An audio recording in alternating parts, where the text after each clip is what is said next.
오늘 함께 읽은 말씀 중심에서 육신에 속한 자, 그리고 신령한 사람, 이 두 가지 제목으로 하나님 말씀 전합니다. 저 사람은 참 신령하다. 우리가 이렇게 얘기하는 말이 무슨 말일까요? 이건 정해진 단어가 아닙니다. 또 항상 어떤 사람은 신령하다거나 항상 어떤 사람은 육신에 속한 사람이라거나 그런 법도 없습니다. 이건 유동적인 것입니다. 마치 우리 주부들께서 프라이팬에다가 이렇게 계란을 얹어놓고 풀어서 이렇게 김밥 싸려고 넓게 이제 지단 붙이듯이 하잖아요. 연속국이 재밌어가지고 잠깐 먼 눈픈 사이에 그냥 거기에 홀라당 타버리기도 하고, 또 조금 설익은 것을 뒤집는다고 헷가닥 뒤집다가 쫙 찢어져 버리기도 하고, 그런 것처럼 이 신령하다, 육신에 속했다라는 건 어떤 특정 그룹이나 특정 인물이나 특정 직분이나 이런 것에 의해서 결정되는 게 아니고 유동적이에요. 항상 분초마다 유동적이에요. 그러니까 어제까지, 아니 5분 전까지 신령했던 사람이 돌아서서 육신에 속한 자가 될 수도 있고, 나는 참 목사님이 보났다나 내가 주일도 잘 못 지키고 내가 뭐 봉사하는데도 늘 빠고 신앙생활도 내가 잘 못하는데 세리 같은 사람인데 그래도 하나님이 보실 때는 네가 의롭다 라고, 네가 참 신령하구나 이렇게 말해줄 수 있는 거라는 거예요. 그러니까 육신에 속한 사람인가 신령한 사람인가라는 건 어떤 공식에 의해서 늘 정해져 있는 게 아닙니다. 반드시 우리에게 이제 오늘 말씀을 통해서 우리가 비춰보지 않으면, 조심하지 않으면 안 된다는 것입니다. 저는 자동차에 이제 그 내비게이션을 항상 갖고 다닙니다. 어디를 가든지 그것만 갖고 가면 저는 주님 다음으로 안심이 됩니다. 그래서 이제 시애틀이 제 삶의 근거지가 아니다 보니까 시애틀에 나갈 때는 그걸 꼭 가지고 가야 됩니다. 한 번은 어떤 목사님이 밥을 먹자고 식당을 불러주는데 제가 내비게이션을 안 가지고 가가지고 그냥 못 먹고 왔습니다. 그러니까 꼭 제가 손해를 안 입기 위해서라도 내비게이션을 챙겨가야 됩니다. 캐나다 밴쿠버에 살 때 제가 뭐 내비게이션 거기서는 전혀 필요가 없는데 우리 장로님 한 분이 그 내비게이션을 하나 줘요. 근데 그때는 내가 쓸 일이 없겠다 싶어서 그저 깊이 박아두었는데 이제 미국에 오니까 항상 제 옆에 있어야 되는 겁니다. 뭐 제가 누구를 옆에 태워도 불안한데 내비게이션만 딱 앞에 앉으면 아무렇지도 않습니다. 그래서 지난 2년 동안 이 녀석이 한 번도 나를 배반하지 않았습니다. 조금 돌아가는 길은 있었고 그렇긴 했어도 목적지를 못 찾아서 그런 일은 한 번도 없었습니다. 내비게이션이 얼마나 좋은지 몰라요. 사실 이것을 우리 미국이라는 나라가 처음으로 개발했어요.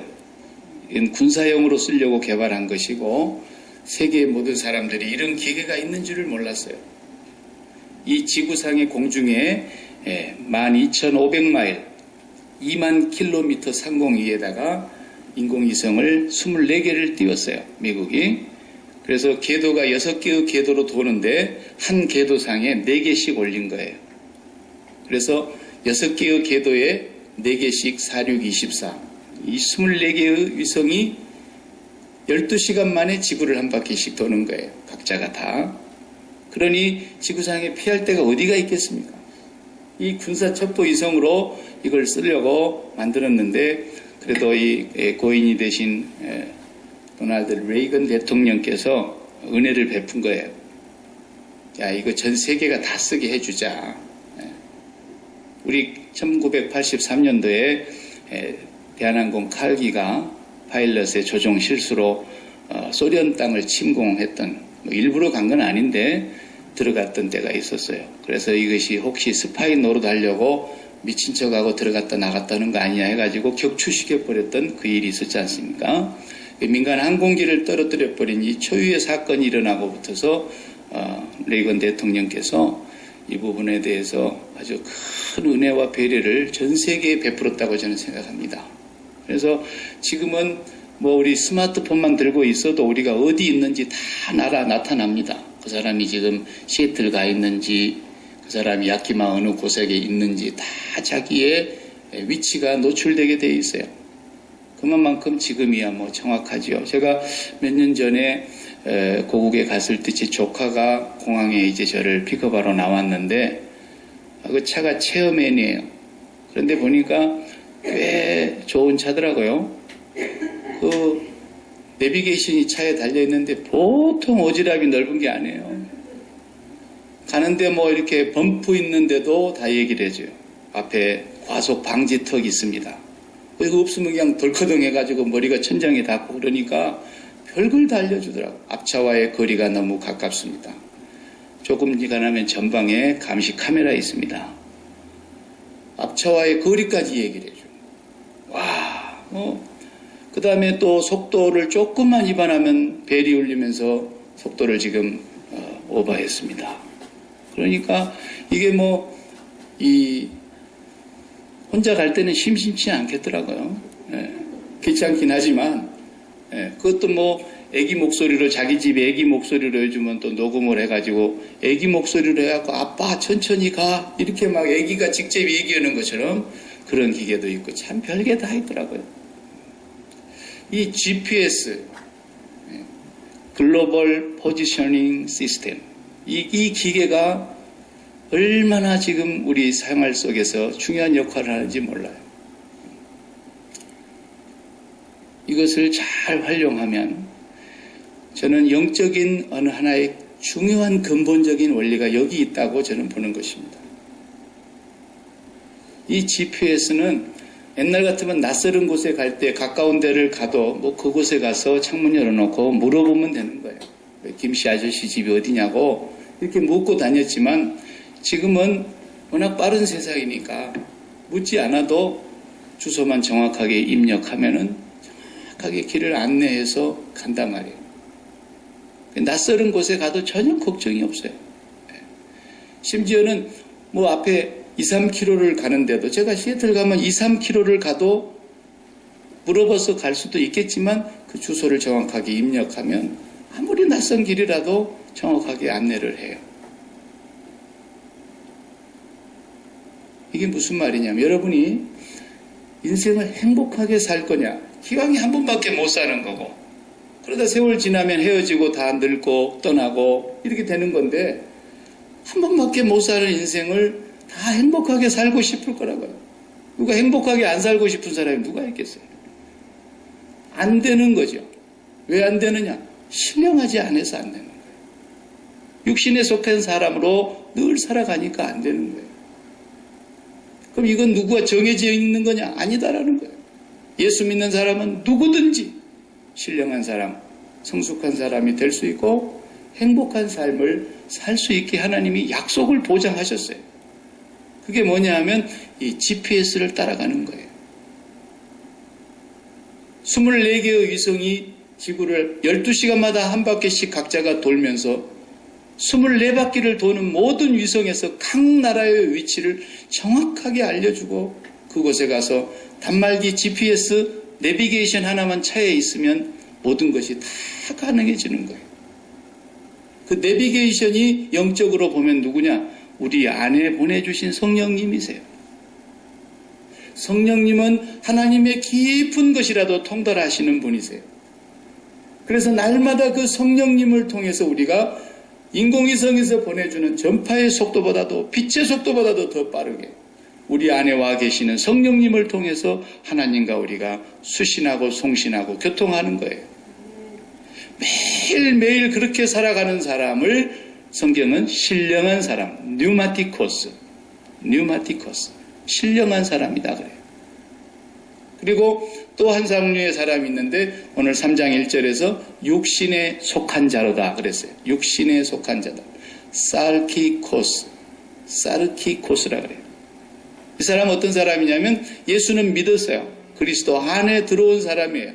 그런데 사는 것은 그대로 슈키코스, 육적인 사람이 살던 것과 똑같이 사는 거예요. 슈키코스라는 건 뭐냐면 예수님 밖에 있는 아담의 후손으로 한 번밖에 태어나지 않는 자연인이에요. 그런 사람 보고 슈키코스. 그냥 좀 심하게 표현하면 하나님이 보실 때 표현한 건 뭐예요? 짐승이나 그 슈키코스나 다른 것은 혼자 생각할 줄 아는 것하고 말할 줄 아는 것 빼놓고는 똑같다라는 거예요. 이게 타락한 인간이에요. 그 슈키코스로 우리가 처음에 살다가 우리가 살키코스로 들어왔어요. 그리스도 안으로 들어와서 육신에 속한 자가 됐어요. 그래서 육신에 속한 자는 그리스도 안으로 오기는 왔지만 오늘 성경의 표현으로는 어린아이와 같은 자가 됐어요. 젖으로만 먹고 밥으로는 못 먹는다.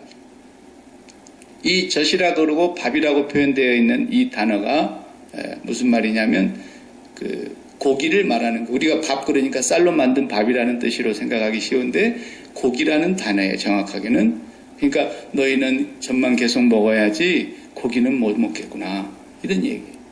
육신에 속한 자가 됐기 때문에.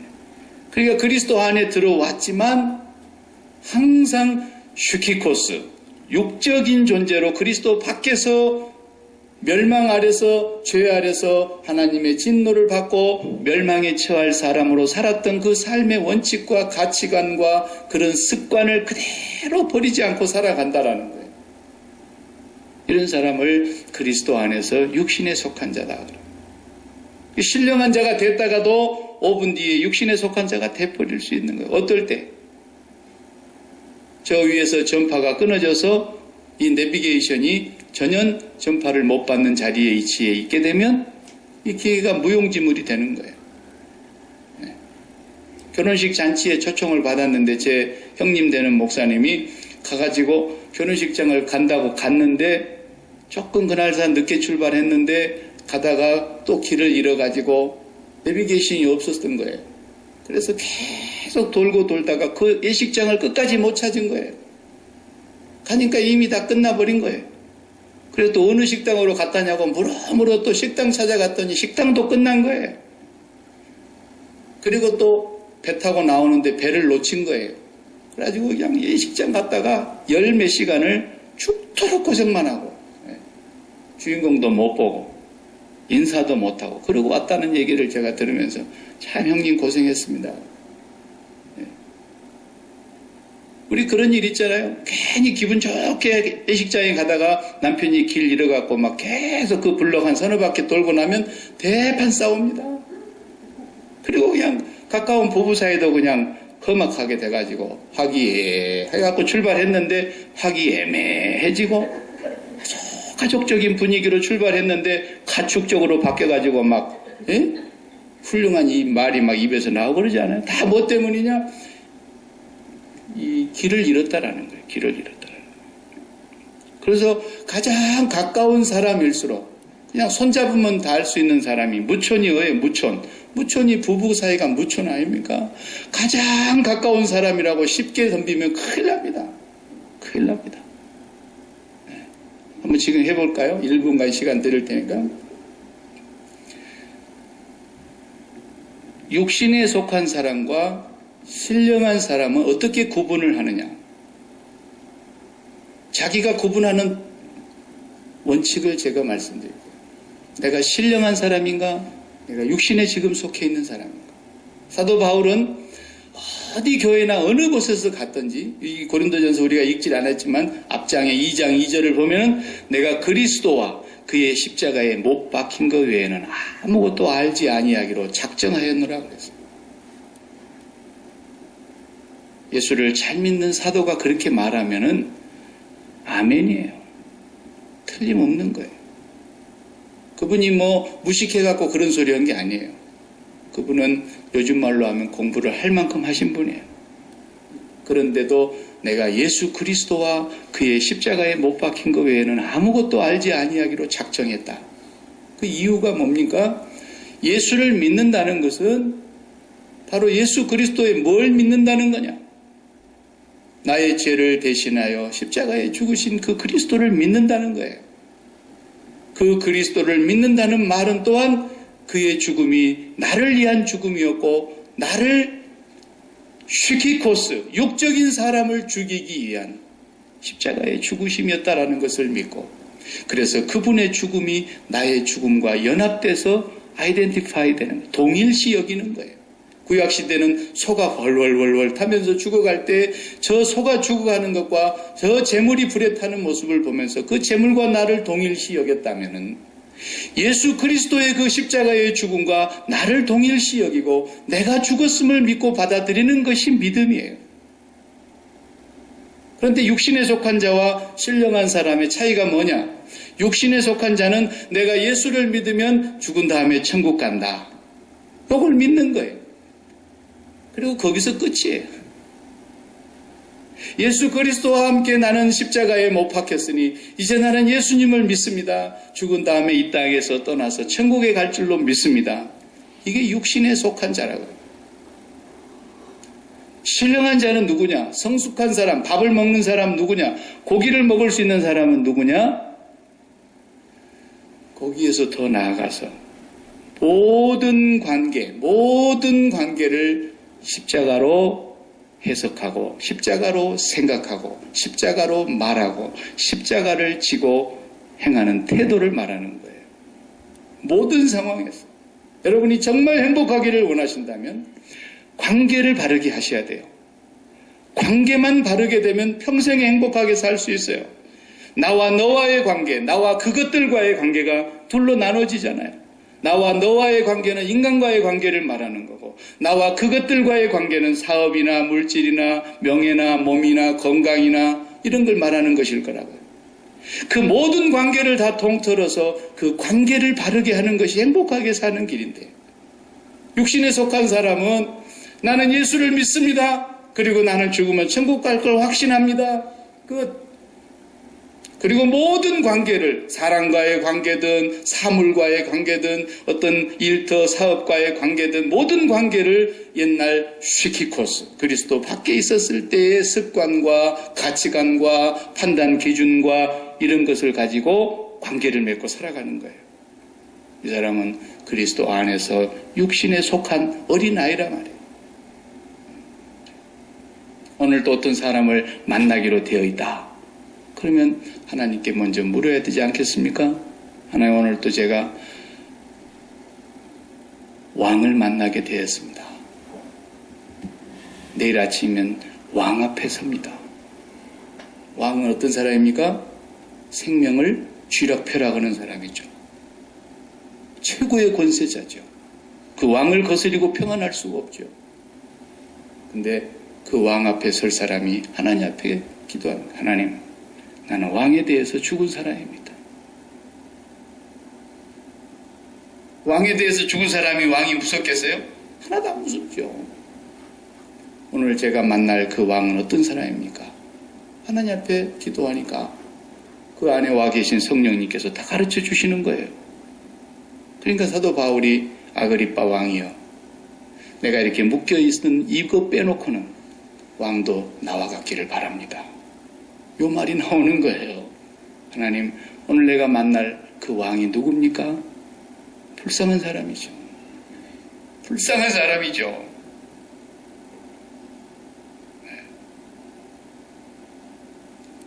하나님, 제 옆에 누워있는 아내는 누구입니까? 나는 아내에 대해서 죽은 사람입니다. 남편에 대해서도 죽은 사람입니다. 이 사람이 누구입니까? 하나님께 물으면 불쌍한 사람이다. 아니면 내가 너무너무 안타까이 여기는 사람이다. 내가 너무너무 눈에는도 안 아픈 자식이다. 내가 너무너무 소중히 여기는 내 일꾼이다. 그리고 하나님의 시각과 성령이 가르쳐 주시는 그 시각으로 보는, 그리고 그 사람과의 관계를 갖는, 이 사람이 성령 충만한 신령한 사람이란 말이에요. 성령 충만하고 신령한 사람이 따로 있는 게 아니에요. 목사라는 이 직함을 줬다고 해서 신령한 사람이 항상 되느냐? 그런 사람 있다 그러면 데려와요. 절대로 없어요. 어떤 상황 속에서도 하나님, 내 몸에서 난 이 자식이 누구입니까? 나는 자식에 대해서 죽은 사람입니다. 그리고 하나님 앞에 기도를 하는 거예요. 그럼 내 안에 성령님께서 그 자식에 대하여 하나님이 다 익히 알고 계시고 보고 계시고 듣고 계시고 지켜보고 계시고 그 아이에 대해서 말씀해 주실 때 그 나오는 그 메시지가 내 입에서 나가지만 하나님의 메시지가 되고 그 아이의 마음을 감동을 시키는 거예요. 하나님, 이 사람 누구입니까? 나는 그 사람에 대해서 죽었습니다. 그럼 하나님께서 가르쳐 줍니다. 그 사람 무서운 사람이다. 조심해야 될 사람이다. 하나님 다 가르쳐 주십니다. 그러니까 사도 바울이 디모데후서를 읽어보면 디모데에게 편지할 때 그러잖아요. 디모데야, 속히 나한테로 오라. 두기고의 집에 들러서 외투를 가져오고 가죽 종이에 쓴 큰 글씨로 쓴 성경책을 가져오고 겨울이 되기 전에 속히 내게 와다오. 그런데 구리장색 알렉산더, 그 사람은 내한테 너무너무 많은 해를 끼친 사람이야.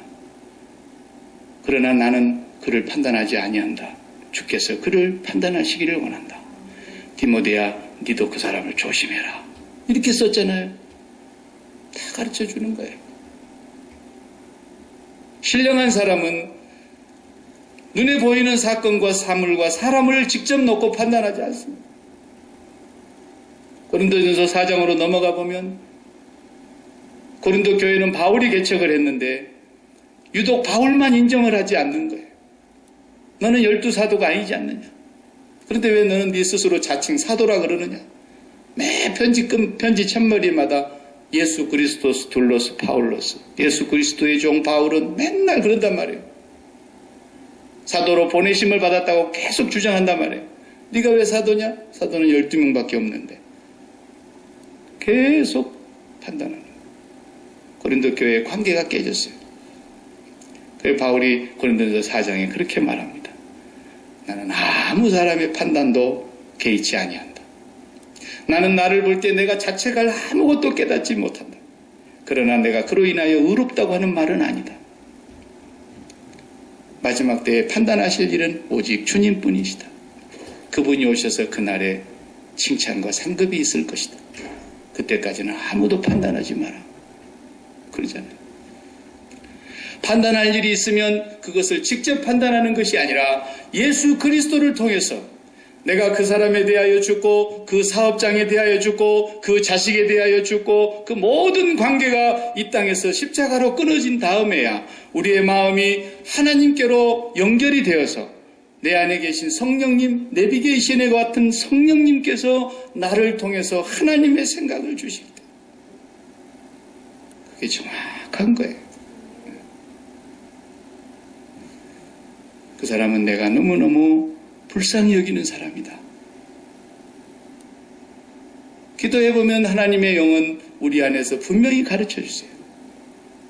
내가 저 사람을 확 그냥 죽여버릴까요? 아니다. 내가 그 집에도 햇빛을 비춰주고 있지 않니? 내가 그 집에도 비가 내리게 해주고 있지 않니? 그 집 농사도 오래 잘 되게 내가 해주고 있지 않니? 하나님이 하시는 거예요. 하나님. 무슨 신령하다 그러니까 맨날 기도원에 가서 엎드려 있는 사람이 신령한 줄로 착각을 하는데 기도원에 가서 맨날 엎드리고 앉아 있어도 집에 내려오면 시어머니하고 터지게 싸우고 그런 사람이 얼마나 많은지 몰라요. 우리가 기도원에 가야 신령해지는 게 아니에요. 기독교는 기도원의 종교가 아니에요. 우리 안에는 날마다 성령이 우리 가운데 거하고 계시고 너희 몸이 하나님의 성전인 줄 알지 못하느냐? 너희 가운데 거하시는 성령의 전인 줄 알지 못하느냐? 예수를 믿는 사람이 성령을 모시고 살면서 매일매일 왜 성령이 와 계십니까? 우리의 모든 관계에 있어서 행복한 삶을 살으라. 성령을 통해서 매번 죽는 거예요. 고국에서 제가 목회할 때 좀 괴로운 일이 생겼어요. 한 아이가 부모님이 40대 초반에 두 부부가 다 일찍 돌아가시는 바람에 정말 이 남매가 고아가 돼가지고 할머니가 키우는 어려운 집이 있었어요. 그런데 어느 날 이 아이가 경찰서에 끌려가가지고 고통을 당하고 헌병대 수사관한테까지, 군인 수사관한테까지 끌려가지고 고통을 당하고 이런 얘기를 하면서 엉엉 우는 거예요. 그래도 좀 지나니까 또 우리 교회 상사 어떤 아들이 또 그 공부도 잘하고 착한 아이인데 그 아이도 끌려가서 하루에 이 몇 시간을 캄캄한 곳에서 담배 연기 뽀얀 곳에서 신문을 받고 왔다 그래요. 무슨 일이냐고 그랬더니 대령이라는 사람이 이제 진급 발표가 났는데 곧 별자리를 달기 위해서 이제 신고식만 하면 별을 다는 거예요. 아마 너무 좋았던지 아직도 자기에게 주어지지도 않는 권총을 떡 차고 술을 먹으러 나갔던가 봐요. 밤새도록 회식을 하고 총대를 벗어났는데 권총을 잃어버린 거야. 그럼 지가 가서 술집에서 밤새도록 술을 마시다가 권총을 잃어버렸는데 왜 다음날 아침에 고등학교에 가가지고 무작위로 무기명으로 설문지를 돌려가지고 이 총이 굴러갔으면 누구에게로 갔을 것이다 상상이 되는 사람이 있으면 써내라 그랬대. 그러니까 평소에 기분 나쁜 애들 다 이름을 써내버린 거야. 그 중에 이제 며칠 재미없는 애들이 헌병대로 끌려가고 밤새 조사받고 학교까지 찾아와가지고 그렇게 끌려가는데 교장 선생님도 놔두고 담임 선생님도 놔두고 학과 선생님도 놔두고 끝나고 나니까 학교는 다 끝났고 캄캄한 교실에 가방만 들고 집으로 온 거예요. 하루 종일 시달리다. 그 어머니가 와서 한 어머니 아버지 와서 울고 이럴 수가 있냐고. 저는 편지 쓰는 걸 참 좋아합니다. 그래서 편지를 그날 밤에 기도를 하면서 청와대 비서실에다 하나 쓰고 그 다음에 조선일보, 한국일보, 일보 한 5대 일간지 쓰고 그 다음에 육군참모총장, 헌병감, 학교장, 담임선생님 그리고 총 잃어버린 그 대령 다 썼습니다. 내용이 비슷비슷하니까 뭐 앞에 받는 사람 이름만 바꾸면 되잖아요. 그래가지고 그 어머니에 보고 요 아침 한 바퀴 삥 돌고 제일 먼저 헌병감님한테 가고 두 번째 그 총 잃어버린 사람한테 가고 그 다음에 이제 육군본부의 참모총장한테 가겠다고 얘기하고 가라고 그랬어요. 그랬더니 난리가 난 거예요. 편지를 읽어보고. 그리고는 어떻게 하면 좋겠느냐고. 뭘 어떻게 하느냐고. 그 아이들 앞에 와서 잘못했다고 빌어야지.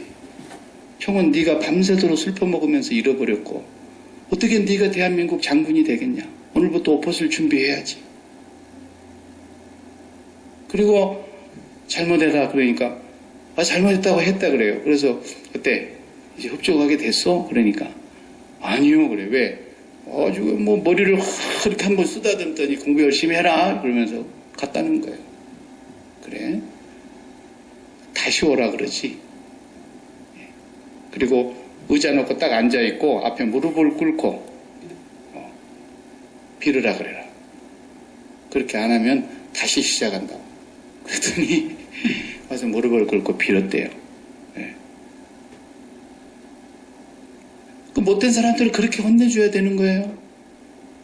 사람이면 다 똑같은 사람인데 자기가 계급이 뭐 내일 모레 장군을 닮은 다는 것이지. 저도 제가 같이 신앙생활했던 집사님들이 육군본부에 오면 장군 달고 다 오시더라. 그런데 내가 그 앞에서 목회하니까 아유 우리 박군종님이 목사님 돼가지고 거기서 목회한다 그러니까 와가지고 뭐 장군도 와서 식사하러 가자 그러고 부대 구경시켜주고 뭐 난리를 치는 거예요. 국회의원도 만나고 장관도 만나고 목사가 되다 보니까 아무것도 아닌데 만나는 거예요. 누구를 만나도 하나님 나는 장관에 대해서 죽은 사람입니다. 이 사람 누굽니까? 하나님 앞에 기도해봐요.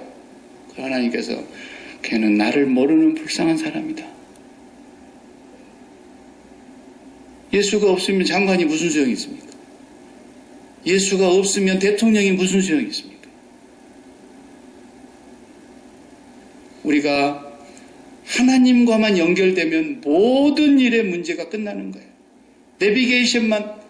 내비게이션이 연결되었습니다. 그러면은 운전 끝난 거예요. 이게 신령한 사람인 거예요. 가장 가까운 사람부터서 그렇게 해봐요. 여러분 정말 매일 그렇게 사셔야 돼요. 침대에서 일어날 때 내 옆에 있는 사람, 이 사람에 대해서 내가 오늘 또 죽었습니다. 이 사람이 누굽니까? 그 사람 조심해야 할 사람이다. 그러면 곤란해지겠죠. 내가 그 사람, 내가 네 아내를 사랑한다. 내가 네 남편을 소중히 여긴다. 그러니까 내가 그렇게 사랑하는 하나님이 소중히 여긴다는데, 그렇게 사랑하는 하나님이 귀하게 여긴다는데, 그렇게 크신 하나님이 말씀하시면 우리가 그 말씀대로 따라가면 되는 거예요. 이게 예수 믿는 겁니다. 이게 신령한 사람이냐 육신에 속한 사람이냐를 결정짓는 바로 미터입니다. 예수 그리스도와 그 십자가에 못 박힌 것 외에는 다른 걸 알 필요가 없습니다. 오늘 본문에도 왜 이런 말을 바울이 썼겠어요? 고린도 교회가 막 분쟁이 너무 심한 거예요. 나는 바울파야. 바울과 함께 개척했어. 그러니까 나는 아볼로파야. 그러니까 한 사람이 나는 게바파야. 베드로 게바파야. 그러니까 좋아하고 있네. 나는 그리스도파다. 어쩔래. 그리고 내 파가 됐어요. 그리스도파도 잘한 것 같습니까? 아닙니다. 그리스도는 어느 한 분파의 사람이 아닙니다. 그리스도는 어느 한 부류의 주님이 아닙니다.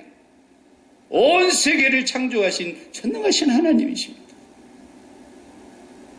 그분과 만나고 그분과 교통하고 그분과 날마다 내비게이션처럼 연결해놓고 성령의 지시를 따라서 살아갑니다.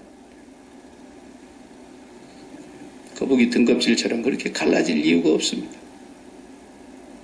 우리는 매일매일 어떤 관계를 가져도 직장에 들어가서 일터에서도 아버지, 오늘 내가 이 직장에서 아버지가 보내서 일합니다. 나는 이 직장에 대해서 죽은 사람입니다. 아버지 사업장이고 아버지가 나를 보내신 곳입니다. 그리고 오늘 또 아버지 사장님 밑에서 일하는 거예요. 오늘 또 너무너무 돈을 많이 벌게 평일보다도 2배, 3배 벌게 해주시면 하나님께서 오늘 또 뜻이 계셔서 많이 밀어주시는구나. 오늘은 평소 때보다 50%밖에 안 됐네. 오늘 하나님께서 좀 쉬라 그러시는구나. 이것이 이방인이 아니고 뭘 먹을까, 뭘 입을까, 무엇을 쓸까 이것을 생각하지 않는 이방인이 아닌 아버지의 자녀들이 살아가는 방식입니다. 그러다가 그것으로 출세하게 하면 출세하시고 성공하게 해주시면 성공하시고 더 번창하게 하시면 번창하게 되시고 하나님이 무슨 뜻이 계시니까 그렇게 하는 거 아니겠습니까? 아니면 죽으라고 일을 해도 안 되고 계속해서 그 길을 막고 막아서 문을 닫게 하시면 하나님이 다른 계획이 있으시지 않겠습니까? 성령으로 살아가는 사람 되시기 바랍니다. 매일매일 GPS와 연결되면 우리가 길 잃어버릴 일이 없듯이 그리스도 안에 들어와서 나는 예수 믿고 천국 간다 이런 연약한 그리스도인이 아니라 눈만 뜨면 눈을 감는 순간까지 내가 세상에 대하여 마음 붙이고 있는 걸 다 십자가에서 죽은 사람인 걸 고백하고 그리스도를 통해서 하나님과 연결이 돼서 내 안에 보내주신 그 성령님의 감동을 받으면서 이렇게 살아가게 됩니다. 목사가 사실 필요 없는 거거든요. 목사가 사실 필요 없는 거예요. 정직하게 말하면. 연약한 사람들 때문에 있는 거죠. 그렇죠? 우리는 그런 성숙한 그리스도인으로 나아가야 할 줄로 믿습니다. 기도하십시다.